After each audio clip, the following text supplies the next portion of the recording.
ये हमें क्या हुआ था कुमार? हम एक दूसरे पे क्यों प्रहार कर रहे थे? अवश्य कोई माया थी जिसका अंत हुआ। आओ आओ, शत्रु हमारे प्रहार की प्रतीक्षा कर रहा है। चलिए कुमार।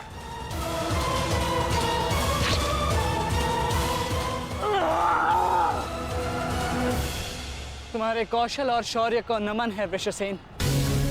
अनुमान नहीं था कि कौरव सेना में ऐसे कुशल योद्धा से सामना होगा।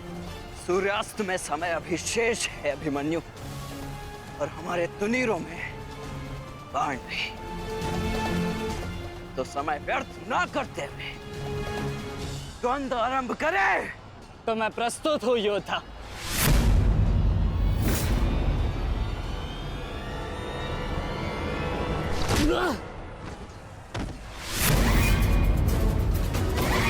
तेरे पिता की माया का अंत हुआ बालक, और अब तेरा अंत होगा।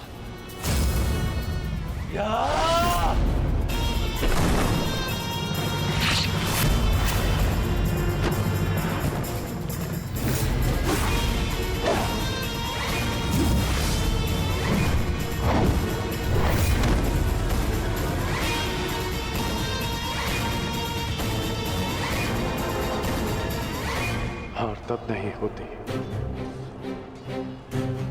जब मनुष्य पराजित होता है। हार तब होती है जब वो हार मान जाता है। हार मत स्वीकारना पुत्र। इस कुरुक्षेत्र की भूमि को, इस महाभारत के युद्ध को तुम्हारी आवश्यकता है। अभी बहुत द्वंद्व शेष है। उठो, अपने क्रोध को, अपने साहस को, अपने विश्वास को एकत्रित करो। उठो और युद्ध करो। उठो पुत्र, उठो पुत्र, उठो पुत्र।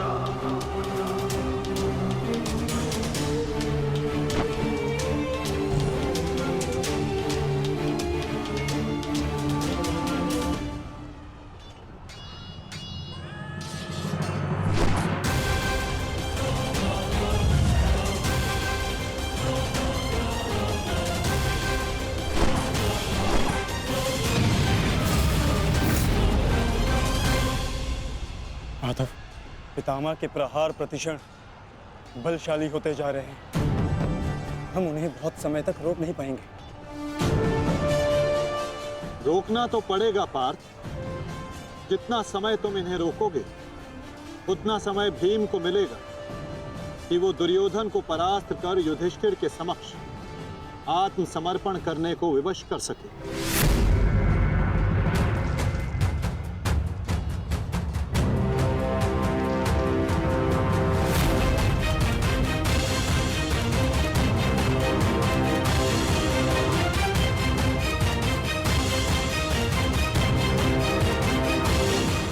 दुर्योधन, ये युद्ध भूमि है, कोई रंग भूमि नहीं कि औरों के द्वंद्व का तुम आनंद उठा सको। क्यों दुर्योधन, कायरों की भांति क्यों खड़े हो?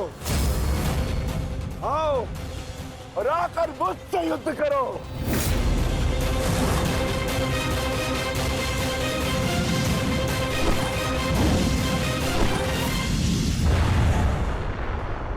पुत्र, शीघ्रता कीजिए। अर्जुन आपको द्वंद्व में उलझा रहा है। इधर भीम दुर्योधन की ओर बढ़ रहा है। महामहिम, कुछ कीजिए।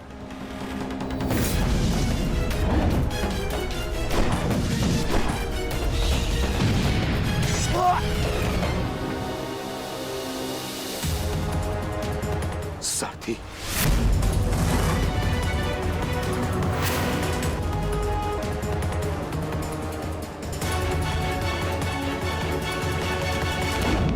सावधान अर्जुन, या तो तुम युद्ध करना भूल गए हो या फिर तुम्हें युद्ध करने का साहस नहीं है। दुर्योधन, नहीं नहीं दुर्योधन, भीम तुम्हें उकसा रहा है। द्वंद्व में मत फंसना। उचित कहा मामाश्री। मेमनों के आखेट के लिए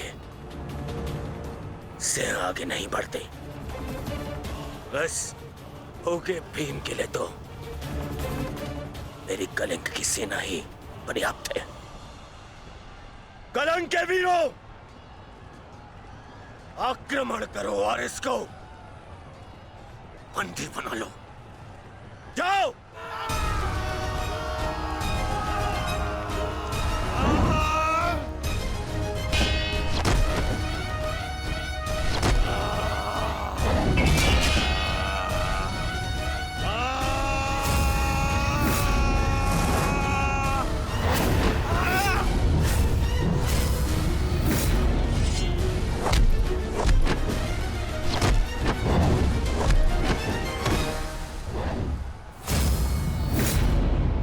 दुर्योधन, बस ये इतने से थे। अरे इनसे तो युद्ध करके मेरे हाथ पैर भी नहीं खुले।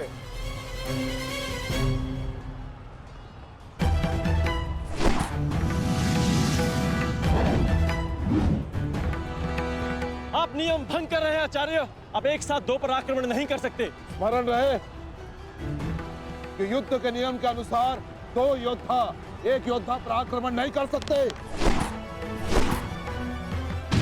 पर तो एक योद्धा दो योद्धाओं पर आक्रमण कर सकता है। सहदेव,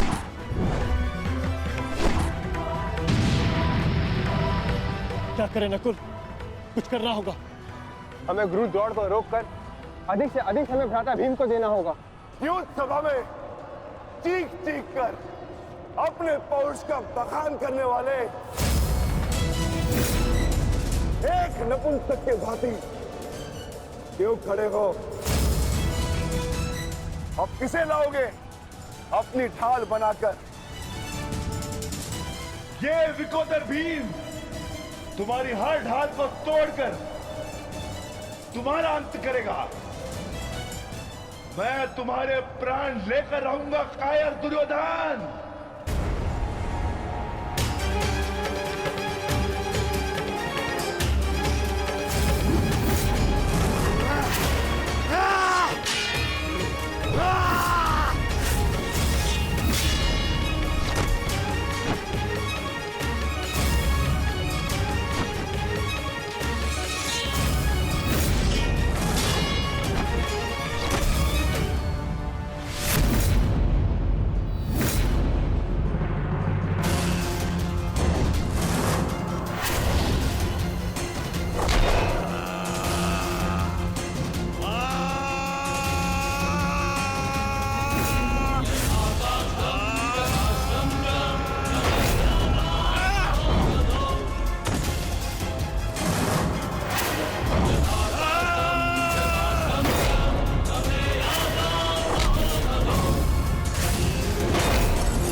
प्रहार करने का सामर्थ्य शेष है काकाश्री, या पराजय स्वीकार करते हैं? जय और पराजय की चुनौती बराबरी के योद्धाओं को दी जाती है बालक। प्रतीत होता है कि अभी तक तुम्हें कोई समर्थ योद्धा नहीं मिला।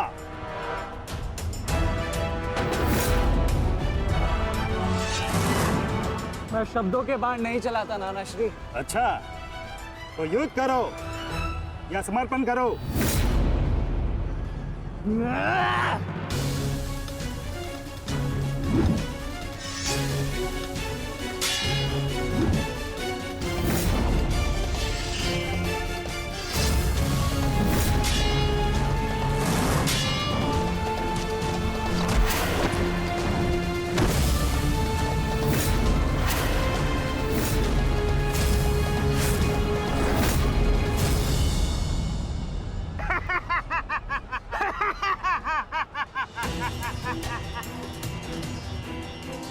क्या हुआ, थक गए? अरे ये उस मूर्ख विराट पुत्र उत्तर की संगति का प्रभाव है। ये उसे भी यही लग रहा था कि मेरे समक्ष वो कुछ कर दिखाएगा। पर मूर्ख, मृत्यु को प्राप्त हो गया। मृत्यु को चींटी की भांति इन्हीं हाथों से मसल दिया मैंने उसे।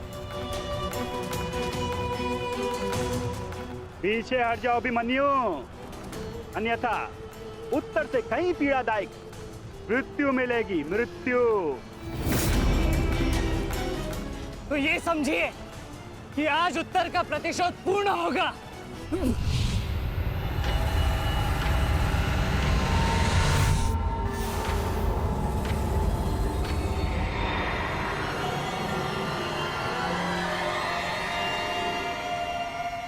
ऐसे मूर्खता कर रहे हो अभिमन्यु?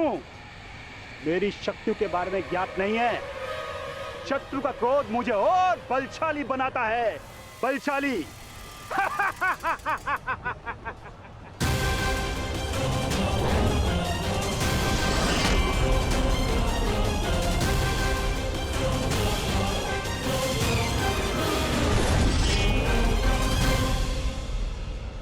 इतना ललकारने के पश्चात भी तुम रथ पर छिप कर बैठे हो दुर्योधन।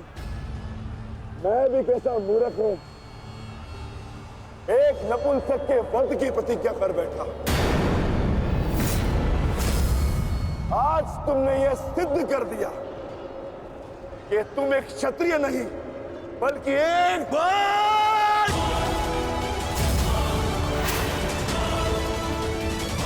बहुत हो गया। सावधान! क्रोध से भरे कुमार भीम अब युवराज दुर्योधन की ओर बढ़ रहे हैं महाराज। मेरा दुर्योधन किसी संकट में तो नहीं ना? कहीं ऐसा तो नहीं कि भीम युद्ध के दूसरे दिन ही पांडव पक्ष को जय श्री दिलवा दे?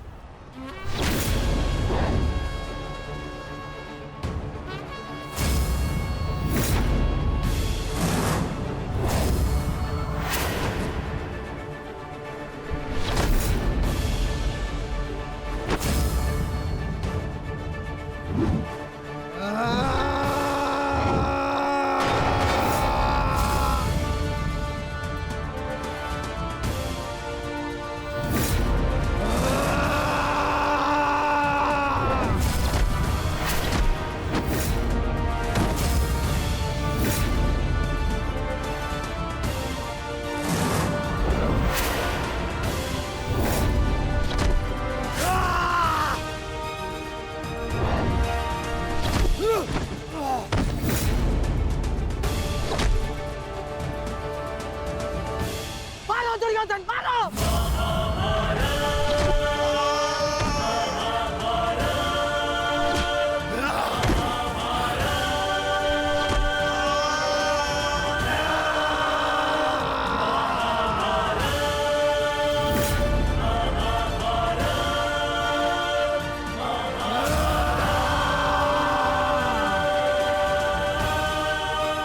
क्या हुआ गदाधारी भीम? अब दिखाओ तुम्हारा पौरुषत्व। या कहो तो हस्तिनापुर की स्त्रियों से आभूषण लाके तुम्हें पहना दूं? क्या हुआ? युद्ध बातों से नहीं बल से जीता जाता है।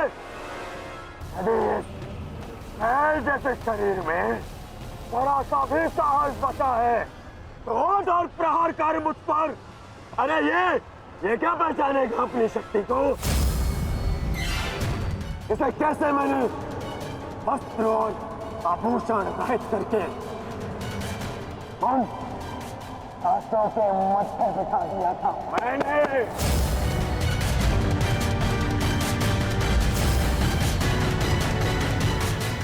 कदाचित ये भी भूल गया है कि कैसे मैंने बड़ी सभा में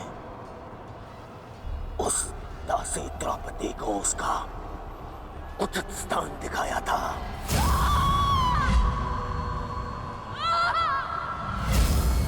आओ दासी द्रौपदी, आकर मेरी गंगा में बैठो। आओ! वस्त्र हरण करो इस दासी का।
गंगा पुत्र, दुर्योधन की रक्षा कीजिए गंगा पुत्र। महामहिम, ये क्या कर रहे हैं आप? अपने वचन को पूर्ण कीजिए। आज यदि आपने भीम का वध नहीं किया तो हस्तिनापुर का युवराज घर नहीं लौटेगा। महामहिम, भीम, रुक जाओ, दूर हो जाओ दुर्योधन से, अन्यथा मुझे तुम्हारा वध करना होगा।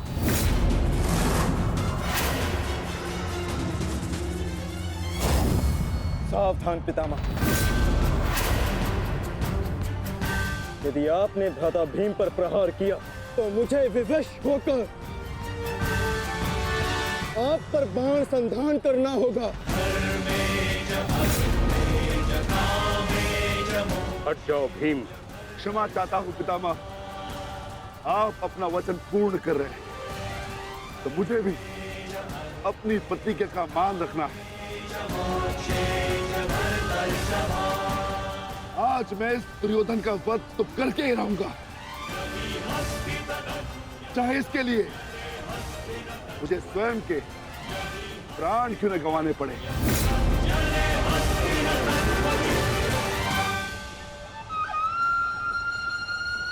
स्वयं के प्राण गंवा सकते हो भीम, परंतु क्या अपने दोनों भ्राताओं को इस आहुति में झोंक दोगे तुम?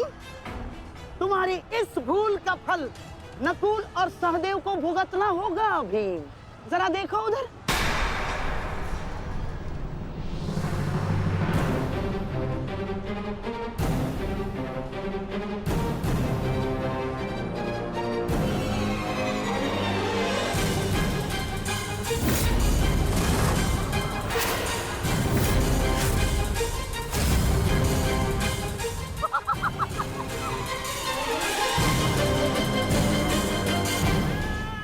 पिताश्री,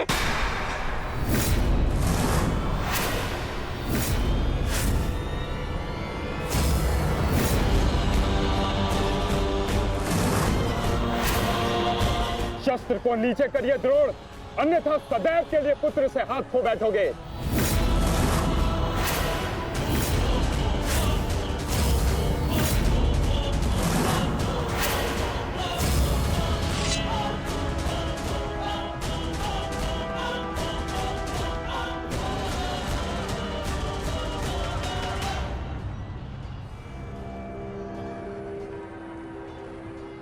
दुर्योधन, तेरा अंत आ गया है। तुम्हारे पास दो विकल्प शेष है दुर्योधन। या तो देश युधिष्ठिर के समक्ष आत्मसमर्पण करो, अपनी सेना को पीछे हटने का आदेश दो, या फिर अपने प्राण यमराज को समर्पित करो।